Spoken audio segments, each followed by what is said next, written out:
All conversations and information exchanged during participation in this podcast or interaction on the DrDrew.com website is intended for educational and entertainment purposes only. Do not confuse this with treatment or physician medical advice or direction per se. You must always follow your medical professional's advice and direction.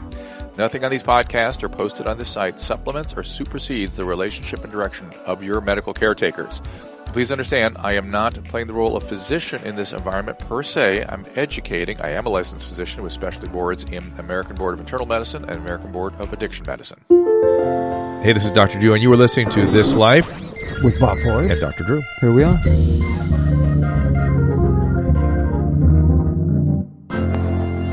Ladies and gentlemen, boys and girls, gather around the iPad for another episode of This Life with Dr. Drew and Bob. Here we are. That's it? That's it? Well, that was it. That's the old-time radio. Featuring. And now a guest, the giant, the genius, the icon, Michael DeBars. And I mean, this is going to be a great show because for multi-talented 35 years. 45. But I've only known you 35. That's all that counts, I missed the first 10, Michael. I'm so sorry. Michael DeBars. Yes. Thanks for being here. Hi, everybody. It's an absolute pleasure to be with you both. I don't know what your bio is so huge. It's I don't know ginormous. I know. Well, let's just hit the things that always come to mind. Everything about me is huge, darling. Well, should we mention this? How about, well, sure. Yeah, living in the USA. Yeah, it's my last single. I did it last year. I saw the video of it. There's a video. It's good, right? It's good. It's really good. I mean, I don't know, like you were saying earlier about, you have a responsibility to people. I have a responsibility to people, too, on a rock and roll level. There's no good singing about, something that's so desperately wrong with me, and and I loved you. I loved her so much. Yeah, loss and love. Fuck off. The key to me is giving it away, give it away now. The best song they ever wrote, Red Hot Chili Peppers. But that's what I believe in, and that's what this is about. Living in this USA, can I pray to who I want to pray? Can I stay where I want to stay? Can I say, I mean, it's about inclusion and the dreadful division from this freak. Here's a great way to summarize Michael's performing careers: 150 hours of American television, 40 feature films. Yeah. Well, and that doesn't even touch on the Ashton Kutcher commercial that ran for 5 years. Right, yeah. 7 million albums. 7 million albums. I bought 2 houses after that commercial. Oh, did I'll bet. Yeah. Live Aid. Didn't you play Live Aid? Yes, I did. Yeah, I saw it. 1985 with the Power Station, which is insane because Robert Palmer was the singer, and a week before he quit. Right? He quit. And they're going to play Live Aid, and the singer quit. That was a good band meeting. But you know what? That's so him, though. It's like the heroics of I don't need publicity. I don't want that. I don't want to be a star. I don't. Well, is his role model, because you know everybody too, and you have insight about him. I've always thought his role model is Brian Ferry. Sartorially, but Marvin Gaye musically. Oh, I mean, that's a stretch. Yeah. Well, anybody compared to Marvin Gaye, especially his father, is a problem. But But I mean, it was a few days before the gig, and I was asked to do it. I was in Texas with Don Johnson. He was making a movie. And I got a call saying, "Do you want to come and do this and replace this guy on tour for 6 months?" I said, "Yes, of course I do." Yeah, and the first gig is Live Aid. Yeah. You're tied up in your wire, Bob. 1.9 billion people. The first gig he played with the band. Good evening. How are you? I'm on considerable amounts of Valium right now. No, that's not true. I was sober as a judge. I was sober when did you get sober? What 81, year? June 19th. 81.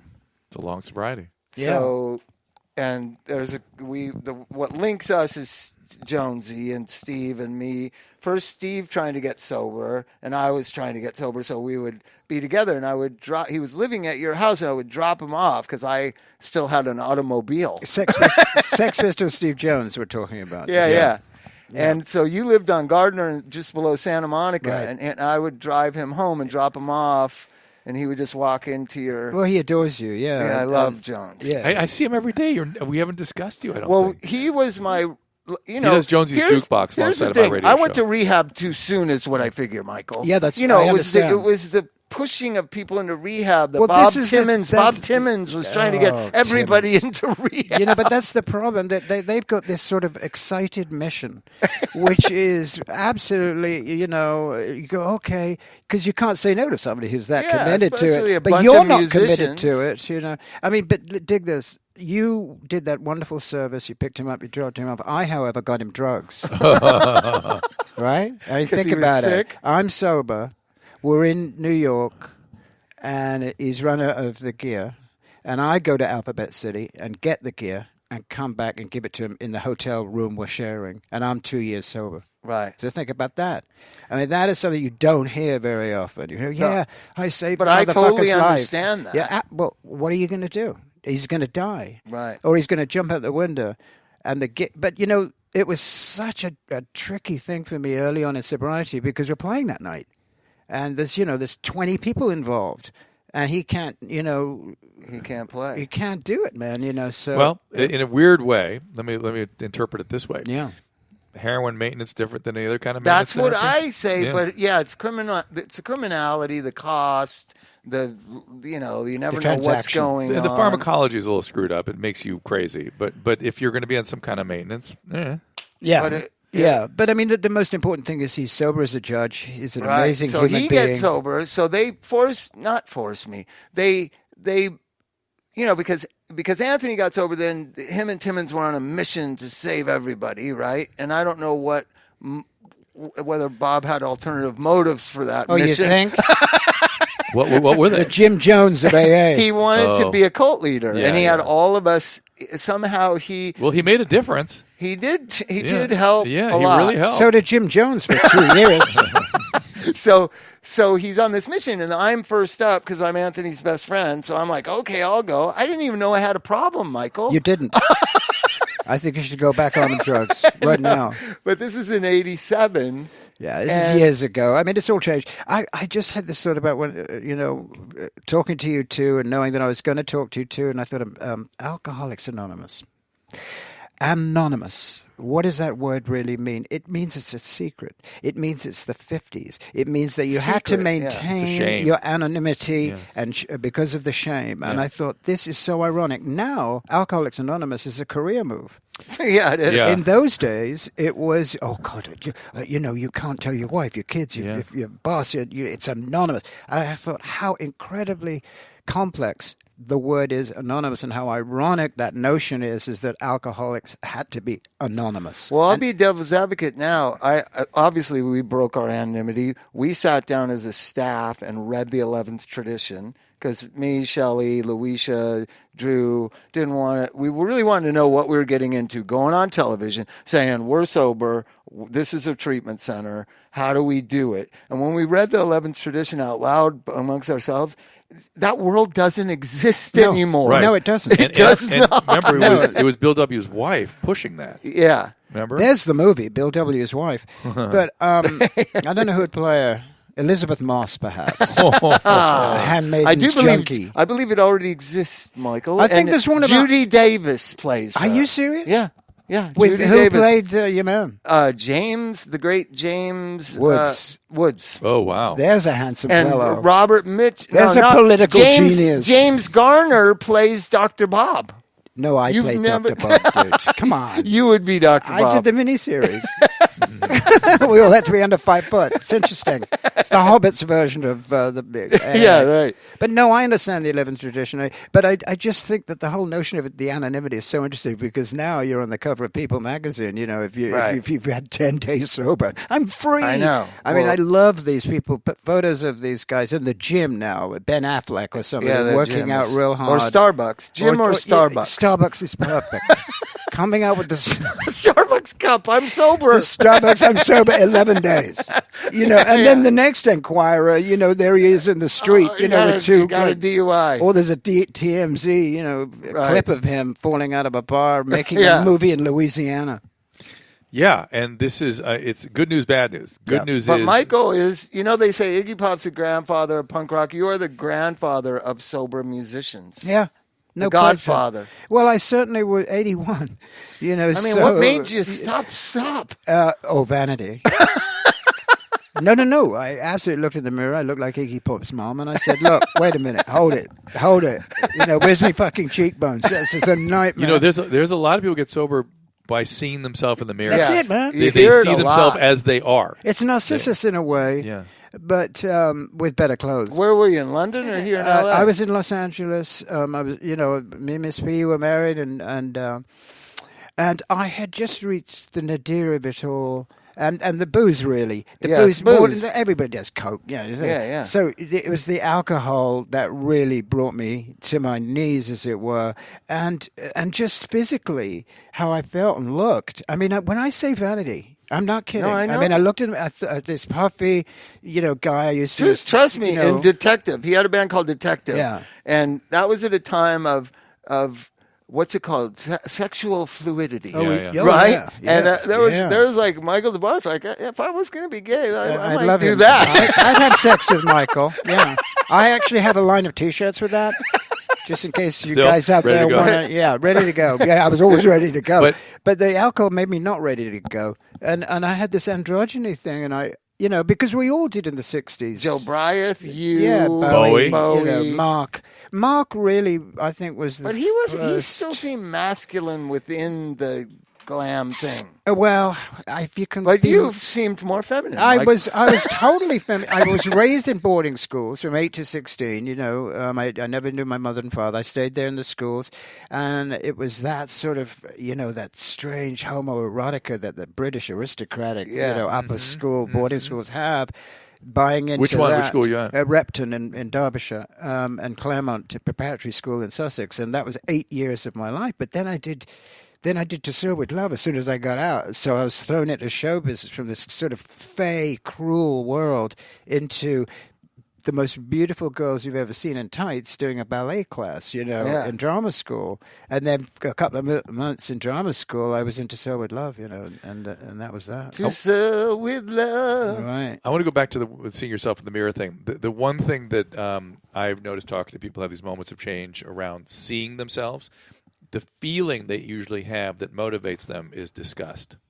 Did you have disgust? Oh, complete and utter disgust, which is a completely new experience. You see yourself and you're disgusted. It's like, well, I got to change this. Well, that's exactly right. I mean, exactly right. Disgust is very motivating. But that moment was immediate. It wasn't a slow disgust. Yeah. No. It's literally, bang. People will describe it when I talk, because I always ask people about it.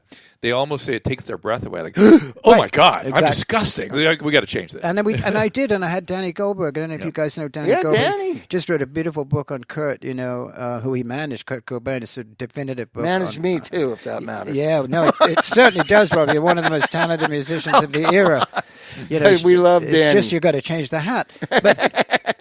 But the vibe about that was immediate. Like you said, a very young, beautiful. And then I started to look like sort of Oscar Wilde's roadie, kind of, and alcohol does bloat the face. Yeah, bloat. I hate that word. Ask anybody what my least favorite word it is bloat. And a lot of women that I've known have used the word. I'm just so bloated. I go, please don't use that fucking word ever, please. But it was that, and then boom, and then Paul Fishkin, the great Paul Fishkin, who he and Danny, Stevie Nicks got Stevie Nicks a record deal because Warner Brothers didn't sign Fleetwood Mac members to solo gigs. Oh, wow. Right? So Danny and isn't that interesting? That's interesting. Right, so Danny and Paul go, Stevie, you want a record deal? Yes. They formed a record company and sold 6 million records immediately. Stand back. Your impression is too good. Let's talk about music for a second, because I went to Stagecoach last night. I don't know when this will air. It's these music celebrations. You've played a lot of them. Yeah. And Leonard Skinner was playing. I love Leonard Skinner. You probably played. Did you ever tour with Leonard Skinner? Oh God! Can you imagine? It was sick. Because these are all tough guys. Yeah, these are all fucking cowboys. Yeah, but you're begging me for dope. So I knew this. Drew, are you listening? Yes. So three of the Skinner guys are heroin addicts. They have songs about being heroin addicts at each other within the band. Yeah. There's one song called Ooh, That Smell, where Ronnie Van Zant, the singer, is saying to Alan Collins, you got the smell of death around you. Ooh. Yeah. Now that's a rock and roll band. It is. Right. So they came to you to look for where's the hookup? Yeah, because we had it all. Yeah. We had it because we're so cute that it brought out, shall we say, a paternalistic feel in most dealers. Our fan base were heroin dealers. That's it. Heroin, coke dealers. That was the fan base. But Leonard Skinner, incredible. I got so many stories about playing down south dressed in a yellow jumpsuit in 72 in Mobile, 72 Alabama. with Leonard Skinner dressed in... Oh, yeah. And, silver, platform boots, and they all look like, Wild Bill Hickok. And it was but it was that wonderful dichotomy between, like, rebelliousness. Right. That was British rebellion on a sort of a burlesque level, and they were rebelling like Billy the Kid rebelled. Billy the Kid, rock and roll star, What do you remember? So you've toured with everybody, Zeppelin. Yeah. So when you're a heroin addict touring, a lot of people ask me these questions. It's the same as if you're a homeless person, heroin addict. You got to get dope, and you might not know somebody in that town. Jimmy Page, I don't know if you were there. You weren't opening, but it was Judas Priest and Heart and Zeppelin at Oakland Coliseum. It was so obvious. I was only 16 years old. It was so obvious that something is terribly wrong with Jimmy Page. Yeah, but let me just answer very quickly that question, which is, no, you're not homeless. You've got 20 people doing exactly what you want. Yeah, but trying to find dope for you. They find it. Are you kidding? It didn't look like they found it that one day. There's always one day. There's always one day at a time. Even for Keith Richards and Jimmy Page, there's that one day. Yeah, there is. And that's a very interesting thing that you bring up, seeing an icon who's incapable of playing. That's very rare. Incapable of standing. He sat in a chair. But dig this. Ooh. Okay, so the Forum, they do 7 nights. I'm there every night. I was on the label. They were very close. Jimmy Page, Miss Pamela. It was a very sort of, incestuous vibe. But there was 7 nights. During the day, he was absolutely out of it. Unconscious, really, and then the minute they brought him on into the wings of the Forum, he was 25 then. He could do it then. You could do it. You can do it it when you're anything 25. At 25. That's a great title. We should write that song immediately. Do it. You can do it when you're 25. Yeah. I could play Dope Sick when I was 25. Yeah, but he got up there and played for 3 hours and then collapsed, dressed like a Nazi into somebody's arms. The Motley Crue documentary that's up on Netflix gets... It's not a documentary. I mean... I don't like it because it doesn't look like the guys. Have you seen it? No, it's a narrative, yeah. Yeah, narrative, but it gets into this topic. Yeah, it does. Yeah, absolutely. But to me, that was like Pee Wee's Players, really. Yeah. That's not the rock and roll Michael was a part of. That's like a fake LA version of rock and roll. I think that it's some. I try to. People say, "What do you think of the Dirt? What do you think of Almost Famous?" And a lot of people are very sort of about Almost Famous. Dreadful, there's a Michael DeBar's feeling about Almost Famous. There's something, but there's no dirt under the fingernails. There's no stained sheets. There's no rock. That's not rock and roll. That's like Peter, Paul, and Mary's life story. It's nothing to do with it. I was Mary. I played the role. It's great. I mean, it's silly. It's not. I think it's nobody's fault. It's Cameron Crowe's idealized version. You got to understand. He's obviously a groupie. That's why he became a journalist to hang out with people like you. But you know what? The movie though was not a success. Is that right? No, it was a financial disaster. Were you and Pamela still married then? Oh, yeah. Okay, so the Cameron girl was all over Miss Pamela. The girl in Almost Famous is Miss Pamela. Kate Hudson lived with Miss Pamela for 3 months. To be her. Mm-hmm. And coincidentally, Goldie Hawn lived with Miss Pamela when she did the Banger Sisters with Susan Sarandon, playing old groupies. So dig that. Yeah. All in the family, baby, Hello? Unbelievable. So I went and see Skinnerd, and there's only one original member, but it actually sounds better than the Skinnerd I saw with all the original It always does. It really does. It does. Because it's like a 25-year-old bass player who could play the shit out of that. Yeah. And poor, Leon, he had a little trouble with some of that. In those days, it was your friends. You didn't pick the right musician. You just picked somebody you went to school with. Your neighbor. Right, and you have to have a great songwriter. Here's a story of Leonard Skinner. They all went to the same high school, and the PE teacher told them they were all losers and going to end up in prison. So they named his name was Leonard Skinner. Yeah, oh, my God. That's exactly right. How great is that? Yeah. So where are you at now? What do you go out and see bands still? No, not really. I mean, I rehearse a lot because I've got this new band called The Mistakes. Oh, wow. Which is the greatest rock and roll band name ever. There's no question about that. as you full well know. It's one that wasn't taken after all these decades. I think it was. Yeah, but I don't care. Oh, I'm sorry, we made a mistake. But no, it's so yeah. I go see people play, but very, very rarely. There's a young gal named Billie Eilish. Have you heard of her? Of course, I've heard of Billie Eilish. She is 17 years old, the best writer we've ever had. I saw her 2 nights in a row. Yeah, I've seen her 3 times. The only feeling I've had about a musician is when Kurt finally came into his own and had made Nevermind and played Raji's. And Sinead O'Connor when she made that. That's how good this girl is. And Amy Winehouse. All the examples you use don't end well. Of this kind of explosive talent and fame at the same time. Well, I think her parents should be very conscious of that. Super, super conscious. Amy was evoked Billie Holiday. There is parts of Billie Holiday and Billie Eilish, as crazy as that sounds. No, it's not to me. And I've studied this. I have this show on SiriusXM Volume with Lindsay Parker also, as well as my own radio show on Little Steven's Underground Garage. And we did a whole thing on Billie last week, and I really got into it, and I couldn't agree with you more. She's as important an artist since Kurt. She is the one you're going to be talking about 10 years from now. And the question is, what are we going to be talking about? Not guitars. Can she survive? Can she survive? Because I remember Kurt being in the middle of that storm. There's really nothing you can do about it. It's a life of its own. Well, you were probably involved in his recovery to a degree. Tried to. Didn't go so well. Didn't go so well. No, me and Steve went to see him, and it was not fruitful. Right? But Danny was the one that actually pushed me in I'm sure. With Paul Fishkin, his partner. So, and I've always stayed very close with him. But that was after the storm. That was like 2-3 years after, where he was suffering the concussions and damage to his psyche that was caused in 92. Well, it's all about the fame aspects of it. It's always about that. It's always about the fame aspects. And he came face to face with the fact that he toppled Michael Jackson. He was bigger than Michael Jackson. Yeah, that's right. At the time when Michael was at his peak. Was as big as it could be. And the suicide note says, "I am not Freddie Mercury.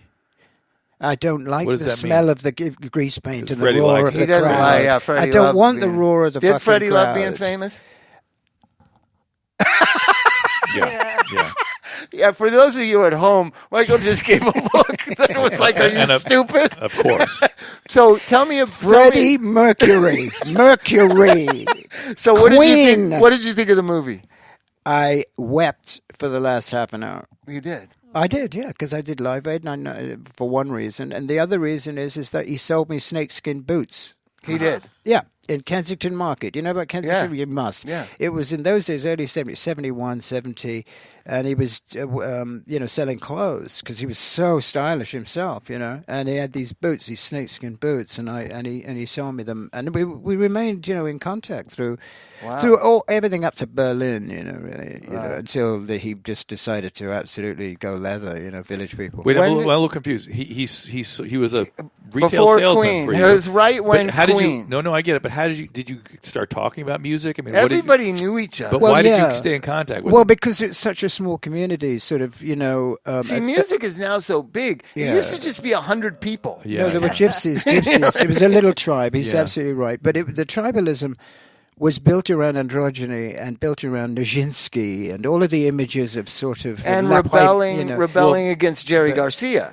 too. Solos were irrelevant. And beards and hair. Beards astonishingly uncool. Yeah. Astonishingly uncool. And high heels and sort of that whole thing. But it wasn't gay. Not that one's had experiences on all levels, but the gayness of it wasn't it. It was this sort of this incredible, for me anyway.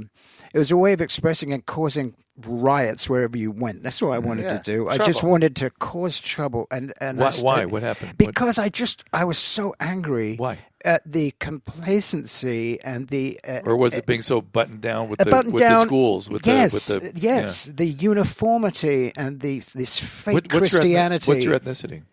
My ethnicity is Martian. No, but are you Welsh?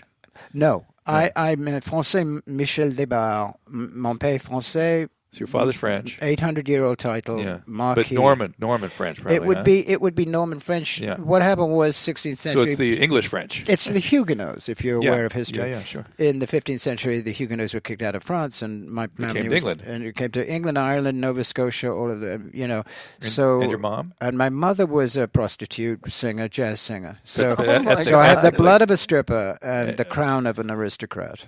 Okay, There you so- go. That's perfect. But what is her ethnicity? She's like French. She's a witch. He's She was a- He's You know French, what? he's Yeah, French with yeah. an English accent. But what you were trying to do was to be the opposite of what you were brought up on. I'm just so curious the history you came out of. That's why I'm asking those Well, questions. the history I came out of was incredible. When, in my earlier years, my father had an awful lot of money, and we lived that lifestyle with his fourth wife. Actually, they weren't married. They didn't get married till I was 30. I got a telegram from my father at the time saying, "You're not a bastard." But that's another story. I said, "Yes, I am, motherfucker," and hung up. But, so therefore I went from that luxurious lifestyle into the cruel, wicked, masturbatory, hypocritical world of British boarding schools. Right. And then I came out of that at 16 and went absolutely apeshit. So what year do you get out of boarding school? Because this is similar. I'm having a flashback. 63, You just told 64. Joe Strummer's life story. Yeah, Did you go to boarding school with him? No. This was the elitist thing. He His went to a dad middle was class. a Turkish ambassador for England. Yeah, and we He had was born in Turkey. we had presidents of Liberia. I mean, it was so there, Joe. So there's degrees of elite boarding school. Oh, there are so degrees of elite. But the effects are probably the same, though. Yes, the outcome is the same too. His brother killed himself. I'm hip, but Did people kill themselves at your boarding school? I killed a couple of people at boarding school. How But did interesting, people though, get that so depressed there, or It was oppressive. It wasn't deep. I've never really been a depressive. In that case, I read everything, Bob. I read, That's where you read. everything, right? That's why I have this real academia and I have this literary background because I so read see that? Then they would say, "Well, see, it worked out. He ended up reading books." well, of course Yeah. they would. But what's fascinating to me is that it spilled over to this continent. You know what I mean? Yeah, well, What does this here- continent know about that? Well, Nothing. I just wanted to walk where Elvis walked. And where Muddy Waters walked and Little Richard, I was obsessed, with the blues. I'm sure same route, And I wanted to be I wanted Coca-Cola, and the irony of my relationship with Miss Pamela was, I did this movie in New York. Keith Moon was meant to do it, but he threw himself out of a window. They thought, who else have we got? Oh, Michael Debon, okay. And that's where I met Miss Pamela. I'd been married to somebody else for 3 weeks. Oh, and I boy. saw her, and she looked like Betty Grable, and she looked over her shoulder in a little flimsy little bathing suit, and I went, oh, my God, I'm going to marry America. I'm going to marry America. Let me tell you an interesting thing. So, rebellion. If you go in the history of rebellion in America, you have the Wait. beats. Stop. Right? I'm going to ask you to stop for 1 Okay. second to give us history after this break. Well, CBDs are everywhere, right? Everyone's talking about them, and it's a topic that I get asked about all the time. Bottom line on CBD, although there are way more claims made about them, the clinical evidence right now, it's not all that clear, but many people are using it and reporting great results, and they are very encouraging. So I want to first define exactly what I'm talking about here. CBD is cannabidiol, an extract from hemp. While you might associate with marijuana, CBD does not cause reinforcement. It is not the reinforcing component of hemp, but it is what's responsible for the calming or some of the relaxing effects that many people experience, not the high. Now about the products. There are a ton of them on the market today. For getting the vast array of the reported health benefits, it's important to be aware of what you're buying. I was recently introduced to a company called Select CBD, an Oregon-based company that focuses on high-quality ingredients and manufacturing standards, not the hype. Their CBD-based products are available in a wide range of formulations and flavors, each of which is described to you so you can make an informed decision without all those promises that are probably too good to be true. Like I said, the reported benefits of CBD by individuals using this are very compelling. I'm excited to see how things develop as the science catches up with this booming industry. As usual, the public is ahead of the science. I can't make explicit claims yet, but boy, the reports are pretty encouraging. So if you're ready to try CBD, I encourage you to check out Select CBD. To learn more, go to drdrew.com/select. That's on my site, drdrew.com/SELECT. And for a limited time, you can save 25% at checkout with the code DRDREW, DRDREW. Again, drdrew.com/select, and then the code DRDREW.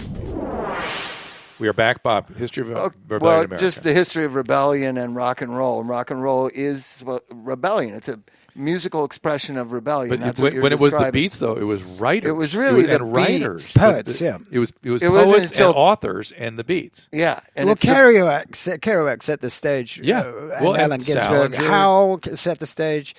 And On the Road set the stage, and then it was Lawrence Ferlinghetti and Gregory Corso and all of the other writers. But I wasn't, I got into that later. I got into James Dean's face. Yeah, James Dean's Because smirk, James his smirk. and his terror and his passion. What about Marlon Brando saying, Brando what are you same rebelling thing. against? And he What do you says, got? what do you got? So there's a certain part of the population that's going to take that and make it into art is Three what chords. I think that somehow it morphs into art. Well, yeah, alongside the eroticism of African American slavery music called the blues. Yeah. So you had all of these incredible, Howlin' Wolf and Muddy Waters. It's all sex, all of it. Right? Rock and roll is not a synonym for meditation. It's not. I mean, it's not soothing you. It's not a soothing yeah. vibe, no. So you combine that with Marlon Brando's insouciance and arrogance, and you shove James Dean in there, who gave a vocabulary to. There were kids, there were adults, and Jimmy spoke for the teenagers. He gave them a voice. Right. That's why James Dean's so important. And I always use the collar up and the cigarette as the vision of Miles Davis. Right. Blue, cool. Then I realized that image, and I say it every day on the radio, more or less, my show, is turn the collar down, throw the cigarettes away. There's a different cool. Yeah. There's a different cool. What do you call it now? I call it being of service to every single person you meet. That's cool. Which is what we started with, talking about our responsibility to the community. Yeah, this measles thing. Go out and get vaccinated and don't give it to anybody else. Period. That's it. That's cool. Right, but we're supposed to respect all opinions, Michael. Well, this is the point. Yeah. We've gone You too know what far. I mean? I got a lot of anti-vaccine friends. But we've gone way too far, and this is going to be bad, Bob. This is going to be bad. No, it's coming. I know. It's Yeah, gonna be, the I wanna homeless. you should get revaccinated. But here's hey, yeah. We're gonna have a little. we talk got about it revaccinated. At the end of this one. We got revaccinated last week. You may need to get revaccinated. But if my kids are vaccinated, try then this I'm again. protected. No, you're in your home. No, you are. you've got to be protected. All right. Yeah. You're going to get a shot. We'll go together. Okay, we'll go. We'll pretend just like the old days. Oh yeah. Yeah. Can they put it right Shoot straight it in the right vein? in the- yeah. No intermuscular. Not you English wimps. What is with that? Let's just get into that. So we, Anthony, me, Flea, all the musicians that became, intravenous drug users in A new Hollywood, generation, we were yeah. assuming that you guys were mainlining. I don't find out until Keith Richards' book that you're He all never did that. intermuscularing. Yeah. I'm like, what the fuck? No wonder I ended up homeless. Because you know what, Bob? It's a classic thing. It's because you wanted to know that they were using syringes because it was part of the romance of it Yes. all. And when you find out they're snorting it and shooting it into muscle, Butt, yeah, you know, but into their butt, How like- fucking stupid is that? That your idol, he didn't use a syringe. It's a nightmare. I've never listened to a Rolling Stones record again. That's it. Out with the I'm image. telling you. So, but understand that we just did what we thought. I don't even know how I knew to mainline. If for the user at home, it's when you go directly to your bloodstream, and band. there's this saturation thing that all the English musicians were doing. They never were doing what No, we were they doing. were. They were. There were people that was. Well, Sid Barrett might have been. Yeah, yeah, and several others. But the thing that that I think is important about this discussion is it's all iconic. It's all imagery. It's got nothing to Mythology, do almost. with. Once you're hooked, you're hooked. It doesn't matter how you got there. You got there, you idiot. And now you're fucked. But in the beginning, it's all sort of rock and roll. It's wearing the right trousers. You just happen to be heroin, baby. Did you know Sid Barrett? Yeah, I did know Sid Barrett. I actually was, I was in drama school and in '64. So London. Right. In '64 and '65. You go to the UFO club? I was at the gig where Sid. This is interesting, isn't it? Yeah. The Jimmy, Hendrix was there. Yeah. That famous gig, and Sid was worshipped. He was the king. He was worshipped because he was so disconnected from everybody else. That the more out of it he became, the more sacred he became. That's a trap. That's why. And it killed him. It did, Well, but he sure. didn't die, No. unlike all the other people. Not physically. not physically. So there's legends about St. Patrick. I named my daughter after him, and a lot of people are like, "Why'd you do that? That's like a curse." Oh. You know what I mean? What do you mean he didn't die? No He such didn't thing die. as a curse. He had mental problems. Went back and lived with his mother. He just kind of Well, he disappeared. painted. He painted like a lot of people go to art and painting and Van Gogh. So he became and, you know. psychotic. He became psychotic, and he became. Well, he always realized that the only way he was going to fit into a rock and roll world was to do something so outlandish and be outlandish and detune his guitar and do things that nobody, it was a lot more than just gone mad. He had a mission, and the mission was complete rebellion in terms of three chords blues music. Right. But he also had a band that really he taught how to play. They loved him. He created Pink Floyd. He named it. It's supposed to be like a Yes. Howlin' Wolf joke, like Howlin' Wolf, Pink Floyd. It's not some trippy, hippie, well thought out thing. No, He loved the blues. Wait, and what was Howlin' Wolf had? Howlin' Wolf is a blues musician Chester from Burnett, And what was- 6'4". And what was Pink Floyd in relation to Howlin' Wolf? because they were making up this character. He made up this character like in a satire-ish, Englishy way. Pink Floyd being like the name Howlin' Wolf. I see. It was just he's a blues player. Yeah. like Pink Floyd. David Bowie. Yeah. David Jones. Not catchy. And there's a monkey. Okay, what do I do? And so he has these friends from art school, and he teaches them how to play. Well, Roger Waters for sure. Well, they were all. Do you know the other thing about that, which was touched on earlier, is the upper class. They were in boarding school like in Genesis, Oxford. too. Oxford, right? Yeah, Oxford universities and all of those very well-educated boys. That's where a lot of the rock and roll guys that invented rock and roll come from. And prog These rock. elite backgrounds. Yes. Not to point at you, Michael, No, but no, you do no. come from elite backgrounds. No, he said I am that. wearing black suede high heel boots. No. It was very elitist, but also you had gypsies like Ronnie Wood, who didn't even live on land until he became a rock and roll musician. Lived And on a Steve boat, and Jonesy. and then he couldn't read or write until me and Miss Pamela. Right. Wow. But so it's all. So it was a combination of street criminals and elite boarding school people. They meet at the club and they've changed the world. Yeah, and they shoot dope. Some of them. No, but it is an amazing thing. But it's all got one thing in common, and that's fuck you. Well, what do you and think about what's happening in music now? I'd be curious, both you guys. I mean, because it was the art form that communicated for 50 years. Well, in my show, I play Marvin Gaye and the Drifters and Motown and Howlin' Wolf and all of the authentic bands that play, for the Funk Brothers, the Wrecking Crew, people that made music in a room together. That's my vibe, So, but I adore the music of today, but it's a different thing. It's like painting in different colors. And also, I believe that the music and humanity will actually turn into that music. It'll be artificial intelligence. I do believe that. I believe humans will not roam the earth. I believe what's going to happen is we're going to turn into robotics because we'll be so with new knees and new brains and new hearts, and pretty soon it'll be robotics. That's my idea of the future. Well, this music is, I think, the opening salvo of that soundtrack to that. What's to come, but. It already's happening because if you look at the average, young person working retail or something, they don't know what the purpose of their job is. They just know to obey the commands of the computer. They don't really have people skills. They don't really know how sales skills or the customers. There's no charm. Here's the thing: it's changed from the customer's always right to the computer is always right. That is a brilliant, right? Let me check. That's a brilliant expression. Great. Use that, Michael. analysis. I would love for you to use that. No, I probably will. It'll be, my next book. Well, you bastard. Yeah, you'll sue me. You went a bit too far with that. I earned $1 million and you're still living in Camden Town. Come on. No, but the thing is that I believe it to be true. I think that something mechanical is going on. Yes, there's no question. And do you feel it, Drew? The chips. I can't. It's too complicated for me. Yeah, I understand, and it is getting complicated. But in a way, what I'm trying to explain is what I feel about new music. New music is what we're going to become, which is machines, essentially.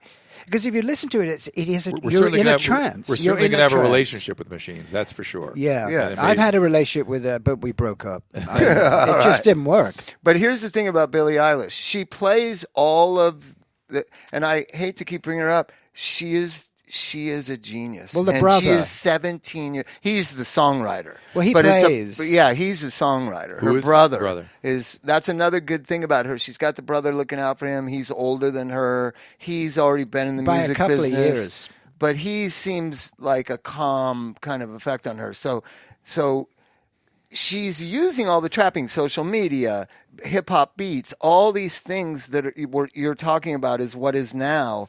But she is genuine and authentic. Well, the authenticity. and real. Well, Little Peep was like that. The words Little that Little Peep. Peep was Little using. Peep. Remember when I was talking about Little Peep, how Yeah. much I loved him? Yeah, well, Yeah, Little yeah. Peep. That gym class song is so Genius. great. Little Peep lyrically is probably where Billy. But now remember that Billie Eilish's idol was Justin Bieber. So How weird is that? Right, so And then you- he wants to meet her at Coachella, and she literally had a 10-year-old girl meltdown. She couldn't believe. Well, she's and only- he's like yeah. trying to approach her saying, I love you. And she's just losing it. You can look at it on YouTube or Instagram or whatever.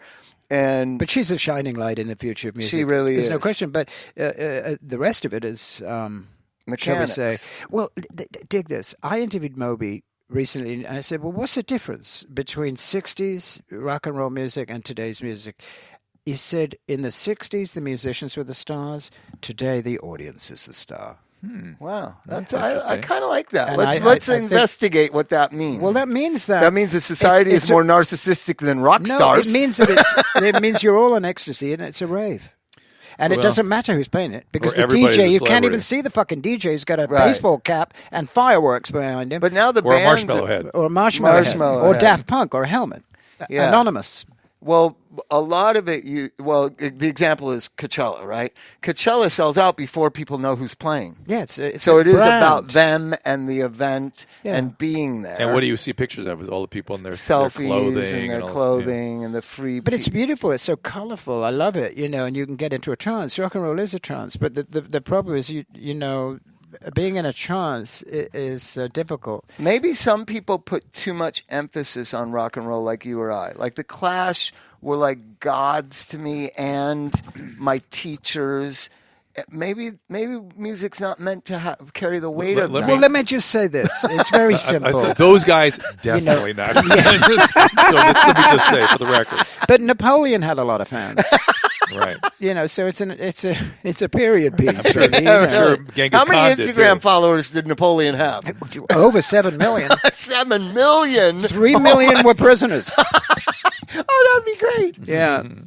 Or they were the children of the people he executed. But, so, Clash, Napoleon, all of these things. But today, it's Ariana Grande has like 75 million. I looked up Jagger. He's got like 1.2 million I people. know, and Ariana Mick Grande has Jagger, 75 times as much followers. millions. What about Kanye's church service? Did you I'd see rather it? not talk about that if that's okay. Is that wrong? Is that anti-spiritual? Do you know about it? I heard about it. No, he's going to be watched Pope. it. I like it? heard he was running for Pope. I don't know if that's true. Did you like it? I think here's what I've heard because everybody I know is dealing with him. The Trump stuff is a hustle and it's a joke and it's for shock value. The Jesus stuff is not. It's real. Why is Jesus so fundamental to the American black experience? That's always puzzled me. Because and as they an got- outsider well, looking it's- at it, what do you think I will of that? tell you exactly what it is. It's freedom. It's a liberation from slavery. It's a man who embraced everyone, and everyone was the same. And the real truth of the matter is the great beyond. Because the great beyond is the freedom of being bondage liberated of of the suffering. bondage and Right, suffering of right. being on a plantation. But also, being it's a little beaten. bit like Epictetus too. It's like you can enslave me, but you can't enslave my spirit. You can't own my soul. Yeah, Jesus has my soul, and you But have I've my always body. seen it as the suburban, bratty, white, liberal, entitled. What is it called that I am? White, A lot of things. white white privilege, privilege, yeah. right? I've always thought like that's a white person's God. That black culture is taking as its own. No, I always associate Western Christianity with.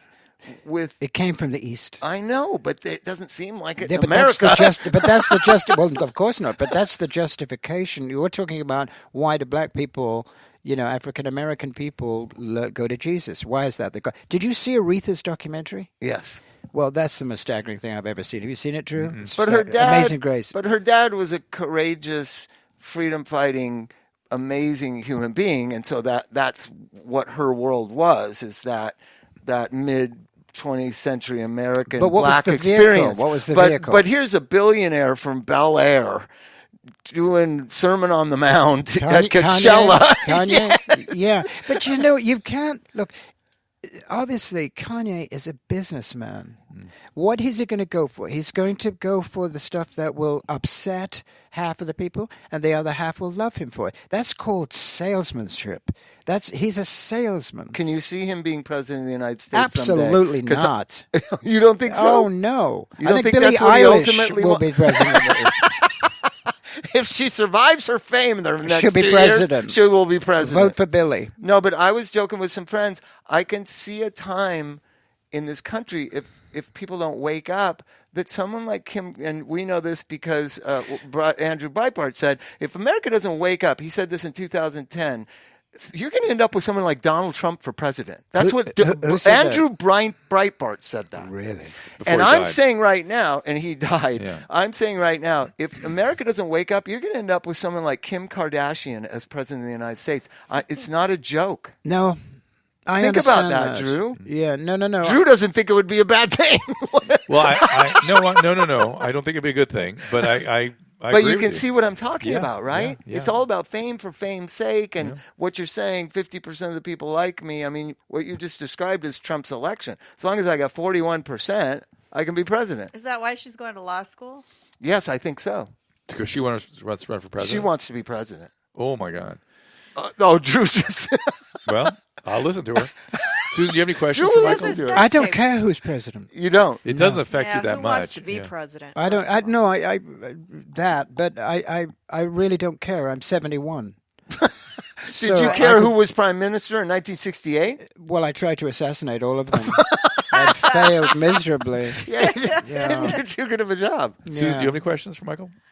No, see you over I'm there. enjoying every moment Yeah, of it. I can tell. It's just rock and roll. No, I love it. I think on a presidential level, when I say that, it's so incredibly difficult for me to watch the news because the fever of Don Lemon Yeah. and the fever of Sean these people have gone mad. Can you imagine dealing with this for the last 2 years?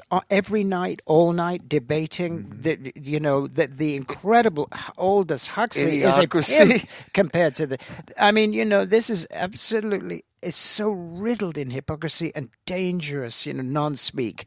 It's it makes Orwell look like Orwell. Mr. fucking Rogers. Yeah.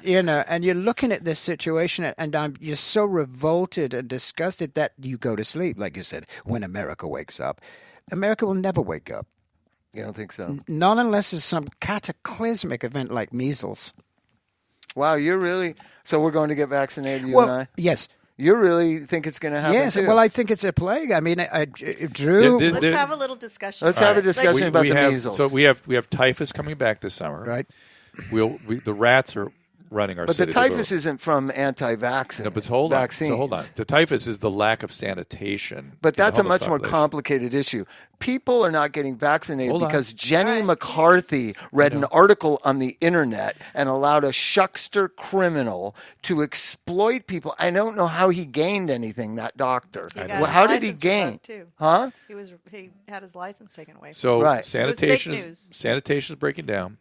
Typhus is coming back. The disease that follows typhus is plague. So we'll probably have plague or Yersinia pestis. We already do. There's reports of plague at County USC Hospital. Beautiful. So Yersinia is here. Fantastic. Thank you for. I've been predicting it for a while, so here we are. You don't have a phone news feed on your phone? I haven't seen plague. In it, but No, it was about 6 months ago. it was in They had Wyoming. oh, There was okay, okay. They had the feral cats in Wyoming moving across, and then we have these concentrated environments of people that are mentally and physically sick, and we have inadequate vaccinations of the community. We're going to have outbreaks.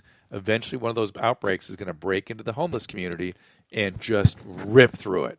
Then it's going to be a massive problem. So measles... Because the amount of measles virus in the community, if somebody with measles walks through a grocery store and you come and walk through 2 hours later, you will get the measles. Wow. How come it's not spreading? There's only 550 cases so far. Because they're on top of it, and because most people are vaccinated. They just closed they're in New York City. They just what is it called when they hold people against their quarantine people? Yeah, UCLA and SC they quarantine, or Cal State. Yes, UCLA they quarantine. The other people. thing is the borders.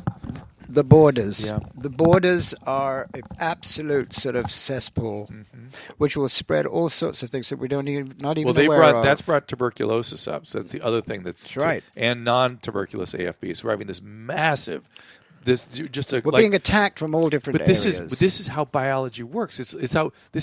Why we've had to do these things for people to live in a city. In civilizations, you have to deal with. But in a culture of narcissism and the John Lemon thing of question the authority and the government is evil, that's the perfect storm for what's going on. This it's anti-intellectual, anti-reality, and Bob, right. anti-science. Well, it has a real neo-fascism tip to it, which is keep them sedated, and now it's going to keep them sick.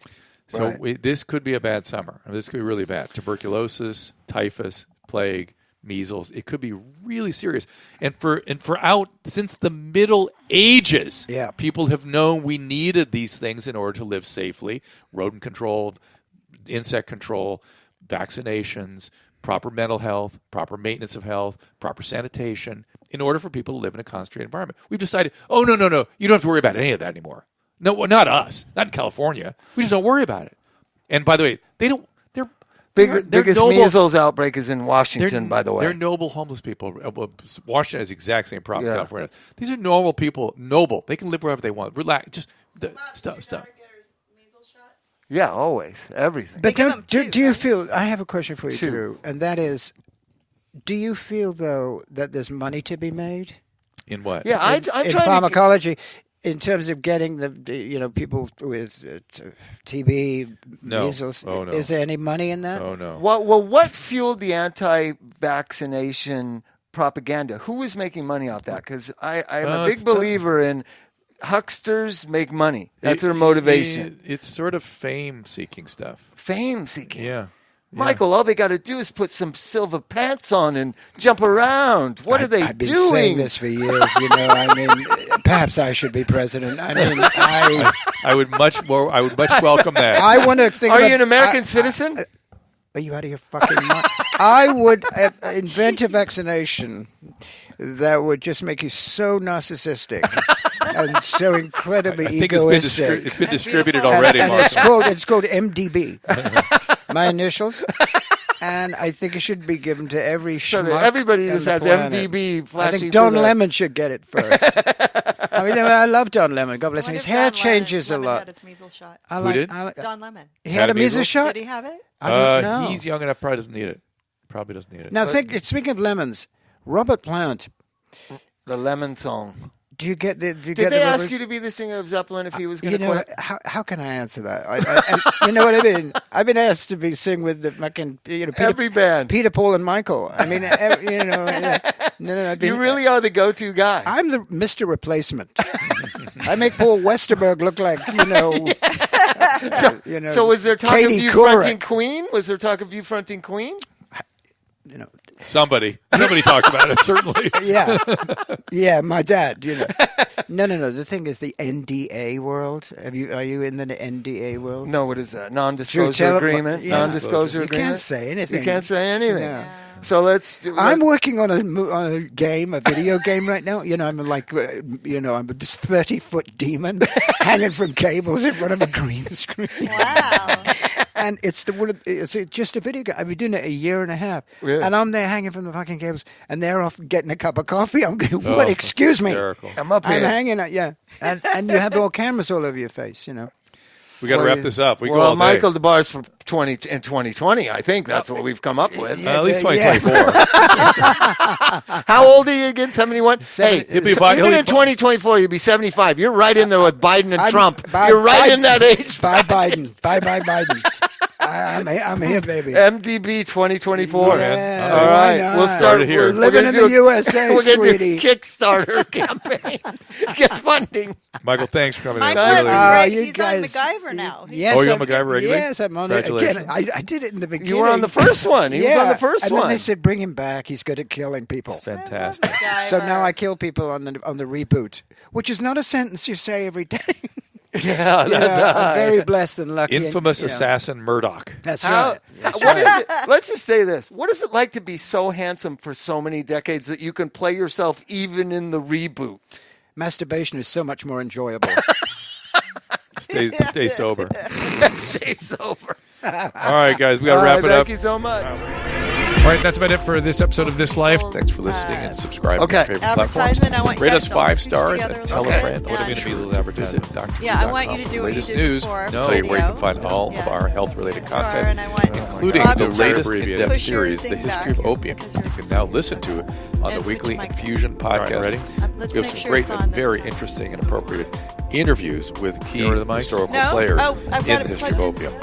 We're excited about our newest podcast, Dr. Drew After Dark, which has been described as not gonna be a good dark sound. web reboot of Loveline. It's gonna be good. It's the hottest guest spot for all the most popular comedians. Beware, it is for a mature audience. It is kind of a reboot of Loveline.